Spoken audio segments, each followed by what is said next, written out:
안녕하세요. 시크릿 메신저 미셸입니다. 여러분의 최근 관심사 혹은 즐거움은 무엇인가요? 최근 저에게 기쁨과 고통을 동시에 느끼게 해주는 관심사가 있는데요. 그건 바로 요가 수련입니다. 수련이라는 표현이 좀 거창하게 들리지만 요가원에서는 이렇게 얘기를 하더라고요. 지난 9월부터 시작을 했으니 오늘까지 한 달하고도 약 3주일을 꾸준히 다닌 건데요. 지금까지의 제 몸의 경과를 진단해보자면 확실히 건강해지고 유연해지는 것이 느껴집니다. 이 점이 저에게는 기쁨입니다. 반면 여러 요가 동작을 하면서 몇 가지 동작들은 쉽게 몸이 접히고 굽혀지지만 대체로 정말 많은 동작에서 악 하고 내면에서 소리 지름과 동시에 눈물도 흘리는 고통을 맛보게 됩니다. 요가원에서 만난 선배 수련자들은 하나같이 처음에는 고통의 시간을 맛봐야 한다고 얘기합니다. 그리고 동작을 할 때 호흡을 제대로 하면 훨씬 수월해진다는 위로를 해주는데요. 그 말이 진리이기를 믿으며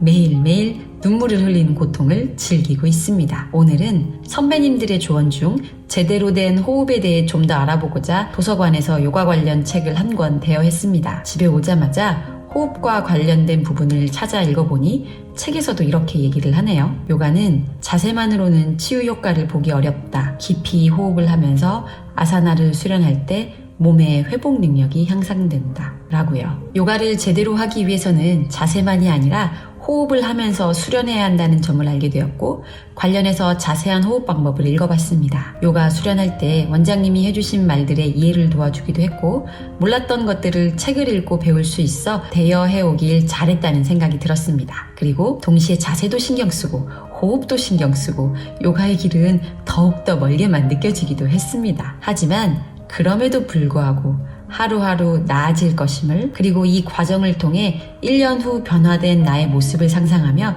기쁨으로 요가 수련을 해내리라 다짐해 봅니다. 여러분은 최근 불가능할 것 같지만 도전해 보는 것이 있으신가요? 저에게는 요가 수련이 그렇습니다. 마치 극한 체험을 하는 것 같아요. 고통이 따릅니다. 정말 심한 고통이요. 하지만 1년 후 여러 동작들을 호흡과 함께 자연스럽게 하고 있는 저의 모습을 시각화해봅니다. 물론 시각화하는 것만으로는 충분하지 않겠죠. 꾸준함과 반복을 통한 실행이 동반되어야 이루어낼 수 있습니다. 오늘 저와의 약속을 1년 후에 여러분께 보여드리도록 최선을 다하겠습니다. 혹시 여러분도 오늘 이 영상을 보시고 1년 후 자신과의 다짐을 하고 있다면 저와 함께 끈기와 반복, 그리고 그것을 이루어낸 1년 후의 나의 모습을 자주 상상하면서 자신에게로 끌어당겨 보시면 어떨까요? 미셸의 한마디 하고 마칠게요. 나는 끈기, 반복, 그리고 긍정의 마인드를 통해서 내가 믿으면 믿는 대로 이루어지는 경험을 한다. 오늘도 행복으로 가득한 하루 되세요.